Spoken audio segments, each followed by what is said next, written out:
We are here at TownePlace Suites Frederick, second hotel. Econo Lodge, no go. First room, broken windows when you come in. The other one has some white shit in the, or some white shit in the bed. We're at this TownePlace Suites. It's pretty good. Recently remodeled. Some dishes and shit. Yep. So it's clean. Nice new carpet, nice king size bed. Our TV.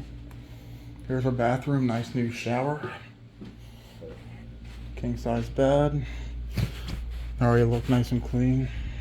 AC. Just a little walk through the room. TownePlace Suites. They do have a free breakfast. 7:30 and 9:30 hot breakfast. So we do have an indoor pool. So they do have a light out right there.